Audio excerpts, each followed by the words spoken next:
ነጠብጣቦችን በማገናኘት የተረዳሁት ልክ ነበርኩኝ የሚል ነገር ነው የመጣብኝ። አሁን ታየም ሲናገር በወቅቱ ከወልዲያ ሲለቁ ሰላም ጤና ይስጥልኝ። የተከበራችሁ በኢትዮጵያ ቤተሰቦች እንዴት ናችሁ? ሰዎች የመጨረሻ እንግዲህ ተደብቀው የነበሩበት የአስመሳይነት ጉድጓዳቸው ስለተደፈነ ገመናቸው ስለተገለጠ በባንዳነት ማንነት ሀገር ወዳድ የሚል ስም ተሰጧቸው የነበሩ እርኩስ ባንዳዎች ያ የነውር ካባ ተለብሶ ከላይ ያለው ኢትዮጵያዊ ማንነታቸው ግን ስለተሰበረ በግልጽ ወጣው ያለ የሌለ ነውራቸውን እየተናገሩ ነው። እስኪ ስሟቸው። ለምንድነው አንተ ሰውዬ አሁን ይሄንን የምትለው ብላችሁ ታዘቡና እኔ የሆነውን ነገር እየገጣጠማችሁ ባለቤት እንሁን። እነሱ ሰዎች ለይቶላቸዋል መባል በነበረበት ሰዓት ቢናገሩ ሰማቸው ነበር። ግን ምን አለው ካለፈ ጮማ የዛሬ ቆሎ ይሻላል ይባላል። በወቅቱ መናገር እንጂ በወቅቱ ያልተናገረ አክቲቪስት ባለስልጣን ምናምንቴ የእናንተ ቆሻሻ ንግድ ስለቆመ የጮኻችሁ ቆሻሾች እንጂ እናንተ ለኛ ብላችሁ ዋጋ ልትከፍሉ አይደለም። አፈር ብሉና ወንድ ማለት ባላችሁበት ቦታ ላይ ነው። ዛሬም ቢሆን እዛው ቦታው ላይ ሆኖ እውነቱን በመናገሩ ዋጋ የሚከፍል ጀግና እናግኝ። በቃ ከዛ ሳይሆን ግን ይሄ ሸሽቶ የተቀበረ ቁስል እያከኩ ይሄን በዚህ ቀን እናነሳለን እያሉ የሚያቅራሩ ነውረኞችን የሚሰማ ካለም ውጤቱ ያው ይደርስለታል። ውጤቱን ፍሬውን እንዳትረሱት አይነት ነው ነገሩ። ደሴ እንዳትያዝ የመጨረሻ የሚባለውን ውሳኔ በፖለቲካ አመራሩና በመከላከያ አመራሮች መሃል ዲዛይን ተደርጎ ፕሮጀክት ተደርጎ እቅድ ተይዞ ያለቀለት ነገር ነበረ። ደሴ እንዳትያዝ እስከ ምሽቱ 6 ሰዓት እኩለ ሌሊት ድረስ ስብሰባ ተሰብስበው እነደመቀም ወደ ቤታቸው ይመጣሉ። ደሴ አትያዝም። በዛ እቅድ ከሆነ ደሴ አትያዝም። ነገር ግን ጧት ላይ ደሴ ተያዘች። ይህን ደመቀ ለኔ ነው የነገረኝ። ለምን ደሴ ተያዘች ብለን ጠየቅን። ስንጠይቅ እናንተ ከሄዳችሁ በኋላ ተሰብስበን አዲስ እቅድ ነደፍን ብሎ እንደ ቀልድ አድርጎ ነገረኝ ነው አብይ የሚለው። ዛሬ ይሄንን ለደመቀ እንደው አደራ ጭምር ምናልባት ስለ እውነት ከቆመ እንዲናገረው ፈልጋለሁ። ለምን ደሴ እንድትያዝ በእነ አብይ በኩል ውሳኔ ተላለፈ? ታየደ እንዳ ስለዚህ ጉዳይም ለኔ ያጫወተ ነገር አለ። በጣም አስገራሚ ነገር ነው። ቀደም ሲል አንተ ስትገልጸው የታየደ እንዳ እያንዳንዷ ነገር በቋንቋ ልዩነት ኦሮምኛና አማርኛ ስለሆነ የሚለዋወጥ አይደለም። ተከታታይ ቋሚ የሆነ አቋም ነው ያለው። ከሚዲያ የሚለያይ አይደለም ያልከው። አብይ ለምሳሌ በኦሮምኛና በአማርኛ ሲናገር የተለያየ ነው። ታየ ጋር እንደዛ አይደለም። አቋም ነው። ለኔም ተመሳሳይ ነገር ነው የነገረኝ። ምናልባት አንተ ላይ የምጨምረው ነገር የለም። ለኔም ያለኝን ነው ምነግረው። ቢትን በቁጥጥር ስር ለማድረግ ሙሉ በሙሉ በትግራይ ጀነራሎች ተይዘዋል። በተለይ ሰሜን እዝ እዛ 80% የኢትዮጵያ መከላከያ ሰራዊት አቅም አለ የሚባለው የተቆጣጠሩት እነሱ ናቸው። ያንን በእጃችን ለማስገባት መመታት አለበት። በዚህ ወቅት ላይ ነው የትግራይ ጀነራሎችን ጠራርጌ ማስወጣው። እነሱ ሙሉ በሙሉ ካላጸዳው መከላከያውን መቆጣጠር አልችልም የሚል ነበረ። ያንን ነው ተግባራዊ ለማድረግ ጦርነቱን ይፈልገው ነበረ፣ አድርጎታል። ሁለተኛ ያልከው ነው። እኔ ሁለተኛው ላይ እሺ መሳይ ዝጋ ላስቁምና አንደኛው ወቅቱን የጠበቀ ወሬ አውራ። እኔ የምጠይቅህ ከዚህ በፊት የነበርከው የዛን ጊዜ ስታሽቃብጥ ነበር እንጂ አብረህ ከመከላከያ ጋር እየሄድክ ነበር። እንደውም አስወግተሃል። መከላከያ ነው ስታስወጋ ነበር። የወያኔ መረጃ ነበር ኩልልሃል። ምን እያላችሁ እንደሆነ ታስታውሳላችሁ ጎበዝ? ሰሜን ዕዝን እንዲጠቃ ያደረገው አብይ ነው እያላችሁ እኮ ነው። ተመልከቱ። ምን አለ ትናንት ይሄ ልጅ ያወራውን ይዞ ዛሬ የሚከራከር እስከሌለ ድረስ ያሻውን ቢተፋ ልክ እኮ ነው ይሄ ጉማሬ። ምክንያቱም ወጋች የለማ ያሸከሙትን የሚሸከም የነገሩትን ተሸክሞ ለጥፋት የሚጣደፍ ትውልድ ካለ ራሱን እንኳን ለመጠበቅ አብሮት ካለው ሰው ጋር አብሮ መቆም የማይችል ሌላ ቦታ ላይ ያለ ማንም የተፋውን እየላሰ የሚያብድ ትውልድ ከኖረ እንደዛ ነው። ምን እያላችሁ ነው? መከላከያን ለማጥፋት ያመወጋት አለበት። እዛ ቦታ ላይ የነበረውን ግፍ ሁሉ ወዴት እየገፋው እንዳለ ደሴ ደመቀ መኮንን ይላል። ደመቀ መኮንንም እሱ ራሱ ይናገር። አንተ እዚህ ለምን ታወካለህ? አንተ ራሱ በወቅቱ ለምን አልተናገርክም? በዛ ሰዓት ላይ ምን ስትሰራ ነበር? ተገልብጫለሁ ብራቁም ያለው ብለህ በትክክል ተስፋ ስትቆርጡ የኢትዮጵያ ህልውና ወደፊት መግፋቱን ስታረጋግጡ አይ እንግዲህ ባንዳነህ በባንዳነት በግልጽ ተጫዋት ተብለህ ነው ባንዳ ሆነ የመጣው። ስለዚህ አንድ በወቅቱ ለምን አልተናገርክም? ደመቀ ራሱ ይናገር። አብይ መከላከያ ሰራዊትን እንደዚህ ያደረገው የሰሜን ዕዝን እሱ ነው ያልክ ነው። ሌላው ይህንን ጠይቁት። አሁን እሱ ከሰራው የአማራ ልጅ ወደ መከላከያ ሰራዊት ወደ ፌዴራል ፖሊስ እንዳይገባ ፋኖ የነበረው የድሮ ፋኖና የክልሉ ልዩ ኃይል የሰራውን ጀብዱ ለማንቋሸሽ አልነበር እንዴ እናንተ ከሀገሩ ላይ ባይተዋር ሆኖ ትንሽ ሆኖ እንዲቀር ክልላዊ ሆኖ እንዲቀር ጀግንነቱን እዛው በሽፍታነት እንዲጠናቀቅ እርስ በርሱ በመንባላት እንዲጠናቀቅ ከሀገሩ የነጠላችሁት? እንዲቆጣጠር የፈቀደለት ማን ነው? አሁንስ ቢሆን የኦሮሞማ ሰራዊት ነው እያሉ የሚገፋው ሰው አንተ አይደለህም እንዴ? አንተ ይህንን እያልክ እየገፋህ ያልከው እየነጠልክ ያልኸው ያንን ለብቻው ለማድረግ ስትሰራ የቆየው አንተ ነህ እኮ። ዛሬ ለምን እንደዚህ ትላለህ? ያንን ያተካ እንደዛ አለ። ከዛ የአማራ ልጅ ወደ መከላከያ አትግባ ያንተ ሀገር አይደለችም ትላለህ። በኋላ ደግሞ ከሌ ነው ጀነራል፣ በኋላ የእንትና መንግስት ነው፣ በኋላ ደግሞ የኦሮሞማ ሰራዊት ነው እያልክ ትለያለህ። አስተውል እያንዳንድ ማንም ሰው ቢሆን የምትሰሙት የምታዩት ነገር በትክክል ጥቅሙን እያሰባችሁ። እኔ የማሳስበው እሱም ብቻ ነው። ሁሉም ሰው ሂሳቡን እያሰላ ብቻ እንዲናገር ነው እንጂ እኔ ያልኩትን ይስማ ከሌ ያለውን ይከተል ምናምን አይደለም። እኔም እንደዛ አይደለም። ከጠቀመው ሂሳቤን ሰርቼ ነው ይሄን የማደርገው። የሚመጣው ማንኛውም ነገር ልቀበል ማለት ነው። ስለ ነገሮችን ገጣጥሞ የማየት ልምድ ይኑረን። የብደት ዓለም ይብቃ። ራሴ የመጀመሪያ ደረጃ ምስክር መሆን ይችላል። አሁን ነገሮች ሲመጡ ነጠብጣቦችን በማገናኘት የተረዳሁት ልክ ነበርኩኝ የሚል ነገር ነው የመጣብኝ። አሁን ታየም ሲናገር በወቅቱ ከወልዲያ ሲለቁ ምናልባት ታስታውስ ከሆነ ወልዲያ ላይ የወልዲያ ወጣቶች የወልዲያ ሚሊሻዎች እና ዛ ምንድነው አባት አርበኞች ተሰባስበው ህወሓት ሲመጣ እየገሰገሰ ሲመጣ ምሽግ ሰርተው ይጠብቁ ነበር። አስታውሳለሁ። ዜናውንም እኛ ሰርተን ነበር። መከላከያ እየሸሸ ከቆቦ ጀምሮ እየለቀቀ ሲመጣ የወልዲያ ወጣቶችና ሚሊሻዎች ምሽግ ሰርተው ሲጠብቁ በወቅቱ እየሸሸ የሚመጣውን ጦር የሚመራው ጀነራል ምሽግ ላይ ያገኛቸውና ምን ትሰራላችሁ አለ። እንዴ ዝም ብለን አይናችንን እያየማ እናስገባውም ሲል ይሄ የእናንተ ኃላፊነት አይደለም የኛ ኃላፊነት ነው፣ ግቡ ወደ ቤታችሁ አላቸው። እሺ መከላከያ ነው ሀገር የሚጠብቅ ነው ብለው አምነውት መሳሪያቸውን ይዘው ወደ ቤታቸው ሲገቡ እነሱ ማታ ወደ ቤታቸው ሲገቡ የዛን ሁለት ማታ መከላከያ ሸሽቶ ወደ ሐይቅ ሄደ። እነሱንም አስለቅቁ። እነሱ እንኳን መስዋዕትነት ከፍለው ወልዲያን በዋት እጅ እንዳይያዝ ማድረግ ሲችሉ እነሱንም ጭራሽ ግቡ ብሏቸው ወደ ሐይቅን ይሸሸው። እሺ አሁን ይሄንን የዛን ሰዓት እንደዚህ መከላከያን አስወጋልክ ዘዋዳ ካለው ጋር እነሳለህ። ወያኔዎች የሚሰጡትን መግለጫ ወሰደው። በትግራይ ላይ መከላከያ የደረሰበትን ሁሉ ወደ አብይ ልታመጣ ነው የሞከርከው። የሚሰማ ካለ የምታድነው ከተማ የለም ምናምን እያለና እዚህ ጋር የአሜሪካ የሌላው የዓለም አቀፍ ኤምባሲዎች ሁሉ አዲስ አበባን ለቃችሁ ውጡ የሚለውን ጥሪ ያቀርቡ የነበረው ይህን ሁሉ ያደርግ የነበረው አብይ ነበር ማለት ነው።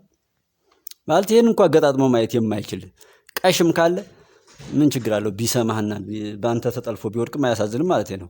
ከዛ ከተሞችን እንደዛ እንዲቆጣጠር አደረጋል። እሺ አማራን አስወጋ ልትል ነው እዚህ ጋር። እሺ ከዛ በኋላ አሁን አማራን ደግሞ እንደገና የቀረውን እንኳን ደግሞ ሌላ መከራ እንዲጫንበት አበክረ ሰሰር አልነበረም። ሄሊኮፕተሩ ወደቀ ብለህ ያልከው የማን ሄሊኮፕተር ማን ያዘው? የአማራ ልጆች አይደሉ? እዛ ጋር የሚሞቱት ትምህርት ቤት ለ2 ዓመት እንግዲህ ተዘግቷል። የሁሉ መምህራን ሲሞቱ ተማሪዎች 5 ሚሊዮን ተማሪዎች ከትምህርት ገብታቸው ሲነጠሉ አማራ አይደሉም? አንተ የማን ወገንህ ነው ማለት ነው አሁን የምታወራው? እኔ ሰው ይህንና ይህንን እያገጣጠመ ታዲያ አንተ ምን አገባህ? ለምንድን ነው ይህን የምታወራው? ምን ለማግኘት ነው የምታወራው? አንደኛ በወቅቱ አልተናገርክም። ሁለተኛ አሁንም ጥፋትን ከጥፋት እያባባሱ ለመሄድ ነው እንጂ የምታወራው ሞጋች የሆነ አማራጭ ሆነ። ከዚህ ይልቅ ይህን ቢያደርግ ኖሮ አሉሽ በቃ ሐሜት፣ መቦጨቅ፣ መባላት፣ ይሄ ክፋትና ምናምን ውርስን ይዞ ለቂም በቀል መነሳሳት፣ እንደዚህ አይነት አውሬዎች ናችሁ። የሚሰማው ሰው ራሱ ትርክቱ ሲውጠው እንትን ስለሚለው ነው። በጎ ነገር የራቀው ትውልድ አለ። በዛው ተናክሼ ልጥፋ የሚል ትውልድ ስላለ ነው እናንተ የምታናክሱትና እኔ በጣም የሚያሳዝን ነው። ገጣጥሙት። የአማራው ወዳጅ ነው ማለት ነው። ለዛ ነው 5 ሚሊዮን ተማሪ ትውልድ እንዲሞት ያረከው። ለዛ ነው አመራሩ እንደዛ በኢኮኖሚ አሁንም ድረስ እንዲወድም እያረከው። ለዛ ነው ከኢትዮጵያ መከላከያ ሰራዊትና ከፌደራል አባላት እንዳይቀላቀል ሸፍቶ በሽፍትነቱ በኋላ ቀርነቱ ዘመኑን የማይመጥን ኋላ ቀር ሆኖ እንዲያልቅ ያረከው። እንደዛ ያልከው ቡድን አለ እንደ ወልቃይት እንሰጣለን ያለው በግልጽ እያሳየ ነው። ከሻቢያም አልፈህ እና እናንተ ቂጣችሁ የተነካችሁ ናችሁ። ጀስት የሚሰማችሁም ካለ ይበለው የሚለው ነው። ገጣጥሞ ለማስታወስ ያክል ነው የምለው። ቦክቱና አቅነበረ እኔ ኢትዮጵያ ሄድኩኝ። አብይ አህመድ የዛን ጊዜ ኢትዮጵያ በጣም ጭንቀት ላይ ነበር ያለው። ደሴ ልትያዝ ዋዜማ ላይ ነው። ሰው ሁሉ ጭንቀቱ ሌላ ነው።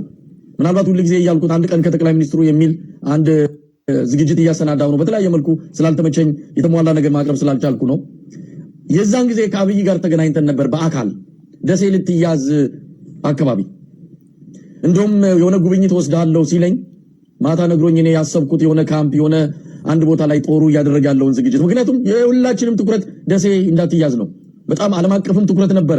ደሴ ተያዘች ማለት ከደሴ ተንደርድረው አዲስ አበባ ላለመግባታቸው ምንም ዋስትና አልነበረም። የተለያዩ የጦር ታሪኮችም እየተመዘዘ በጣሊያንም ጊዜ ደሴ ከተያዘች በኋላ እንዴት አዲስ አበባ እንደተጋለጠች እየተጠቀሰ የደሴ መያዝ ከፍተኛ ትኩረት ተሰጥቶት ነበረ። የዛን ጊዜ ነው ያገኘሁት። ጉርድ ሸሚዝ ለብሶ የኖርዌይ ጠቅላይ ሚኒስትር ነው የሚመስለው።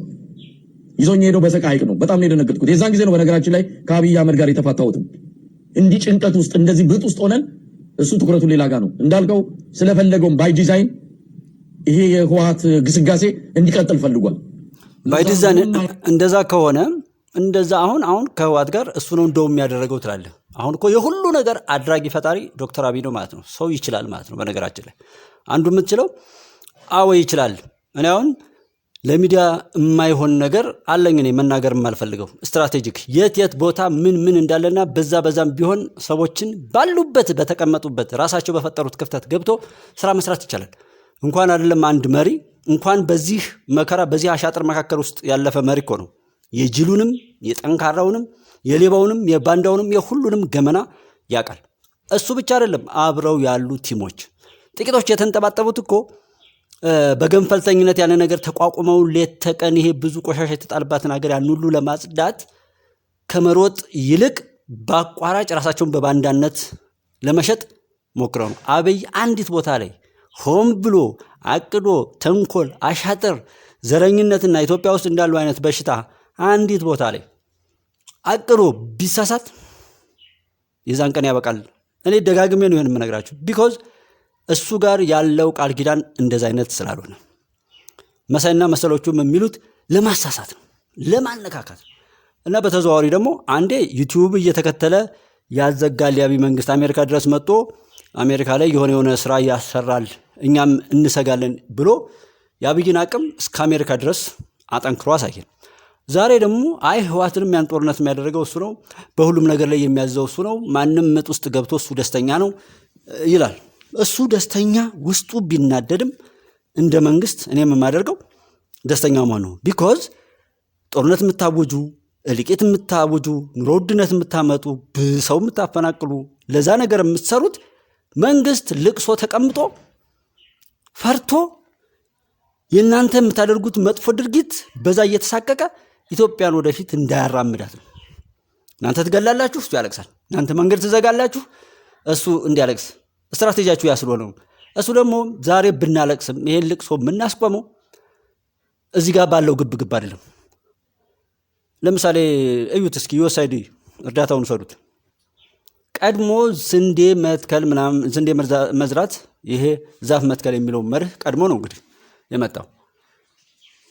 ያ ዩኤስአይዲና አሁን መሰልም እርዳታ እየቆመ ነው የሚሄደው። ቢኮዝ ዓለም ወደ ሆነ ነገር እየተቃረበች ነው። አልነግራችሁም። ጀስት ችግሮች ይበዛሉ። ማንም ይባል ማንም ኢትዮጵያ ነች የተሻለች ማረፊያ የምትሆነው። ሶ ያ እርዳታ በሚቆምበት በዚህ ዘመን ስንዴ መዝራት ይቻላል መምረት ይቻላል የሚል ተሞክሮ እኮ ነው እያቀረበ ያለው መንግስት እንጂ በቂ ነው ወይ ምናምን እኮ አይደለም። እነሱ ደግሞ የለም አልተሞከረም አልተሰራም እኛ አንችልም ብሎ ራስን የመግደል ነው።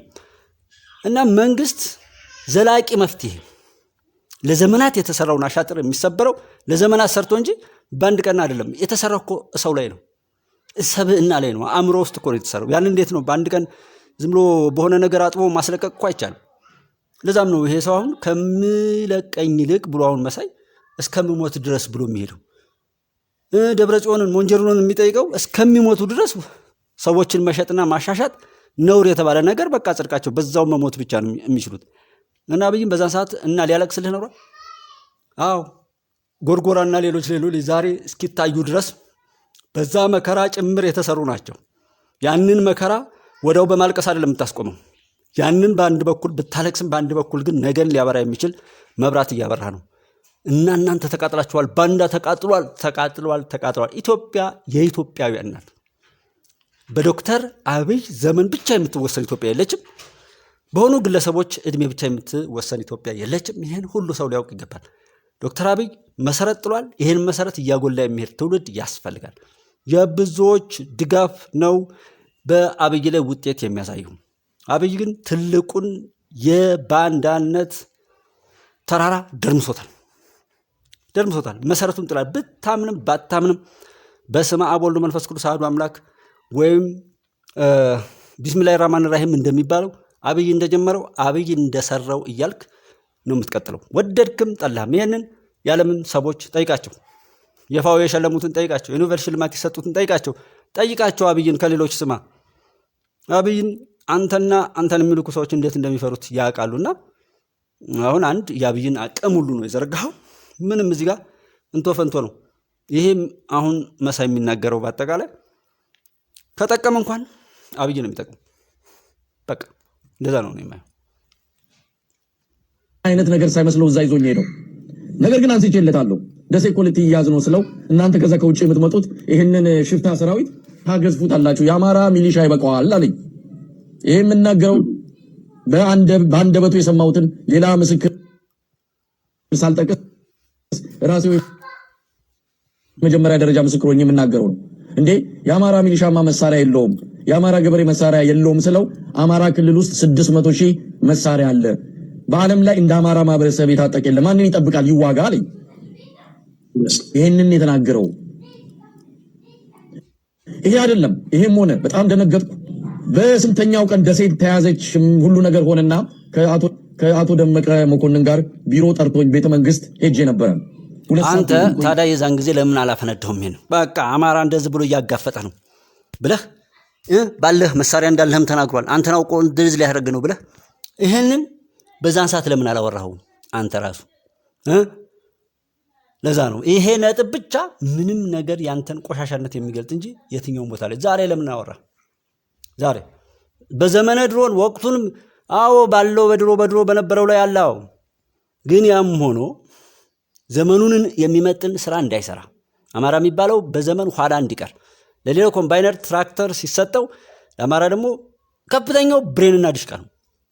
ይህም በመስጠት በዘመነ ድሮን ሰው አልባ በሆነ ሁኔታ ላይ በቴክኖሎጂ እውቀት ማንኛውን ማቴሪያል ገዝቶ የሚጠቀም ትውልድ እንኳን እንዳያፈራ ትምህርት ቤት አዘግታችኋል። እንደው ገንዘብ አግኝቶ እንኳን ገዝቶ ከሌላ ቦታ ላይ ቢያመጣው ያንን ኦፕሬት ማድረግ የሚችል ትውልድ እንዳይፈጠር በሀገሪቱ ላይ ድርሻ እንዳይኖረው በክልሉ ታጥሮ ጠባብነትን እየመሰከረ የማንም ባንዳ መጫወቻ ሆኖ እንዲቀር ነው እየሰራችሁ ያሉት። ከማንም በታች አማራ እንዲሆን እየሰራችሁ ነው። ይህንን ማንም ሊያውቅ ይገባል። ዛሬ አቶ ደመቀ በእርግጥ በጡረታው ወጥቷል። ምናልባት ለህሊናው እንዲናገር እፈልጋለሁ። ለምን ደሴ ተያዘች? ምንድነው የተፈጠረው? ለኔ ነገረኝ ነገር አለ። ያው መቅረጽ አንችልም፣ ስልክ አስቀምጠው ነው የምንገባውና በጭንቅላቴ ማስታውሰው ምናልባት የማስታወስ አቅሜ የቻልኩትን ያህል ነው የምናገረው። የዛን ቀን ደሴ እንዳትያዝ የመጨረሻ የሚባለውን ውሳኔ በፖለቲካ አመራሩና በመከላከያ አመራሮች መሃል ዲዛይን ተደርጎ ፕሮጀክት ተደርጎ እቅድ ተይዞ ያለቀለት ነገር ነበረ። ደሴ እንዳትያዝ እስከ ምሽቱ 6 ሰዓት እኩለ ሌሊት ድረስ ስብሰባ ተሰብስበው እነደመቀም ወደ ቤታቸው ይመጣሉ። ደሴ አትያዝም። በዛ እቅድ ከሆነ ደሴ አትያዝም። ነገር ግን ጠዋት ላይ ደሴ ተያዘች። ይህን ደመቀ ለኔ ነው የነገረኝ። ለምን ደሴ ተያዘች ብለን ጠየቅን። ስንጠይቅ የሚገርመው ነው እና ህወሓቶች ገስግሰው ገቡ። ደሴ ኮምቦልቻ አለፉ፣ ደብረ ሲና ድረስ መጡ። ይህንን ምናልባትም ይሄ ታሪክ ነገ የሚፈርደው ጉዳይ ስለሆነ ደመቀ ከሊናው ጋር ካለ እንዲናገረው ፈልጋለሁ። ስለዚህ የተባለው በታየ የተነገረው በሙሉ ልክ ነው። ባይ ዲዛይን ነው የተደረገው እስከ ደብረ ሲና እንዲመጡ። በነገራችን ላይ 500 ቢሊዮን ብር ነው የአማራ ክልል ያጣው። ምናልባትም ለሚቀጥሉ 30 ዓመት ሊያንሰራራ እንዳይችል ተደርጎ ነው የወደመው። እስከ ቆቦ ድረስ ሄጄ አይቻለሁ። ሆስፒታሎችን አይቻለሁ፣ ትምህርት ቤቶችን አይቻለሁ። በጦርነቱ በዛ ሰሞን እሺ ለዛ እንደዛ ካልክ እንግዲህ ሰዎች ለምን ይሰሙሃል? ምን ለዛ ነው ለዛ እንደዛ ካልክና ያንኛው ቆረቆረ ብለህ ዛሬ የምታወራው ከዛ በኋላ ፋኖ ተነስ ፋኖ ተሰማራ ዘመቻ አንድነት አሁን እንደዚህ ሆነ አብይ ፈርቷል አበቃለት እያልክ በሱዳን መጡ በዛ መጡ እያልክ ስታቦካ ኖርህ አሁን ወደ ኋላ ምን አመጣህ ነው የኔ ጥያቄ። ለማንኛውም መሳይ እኔ ስለ ልንገርህ አንተንና አንተን መሰሎችን ከኢትዮጵያ ምድር ላይ አይደለም ከዓለም ላይ አጽድቼ ኢትዮጵያ ከፍ ብላ ዓለም የሚፈራት የሚያከብራት የሚወዳት የሚያርፍባት ሀገር አደርጋታለሁ። እመን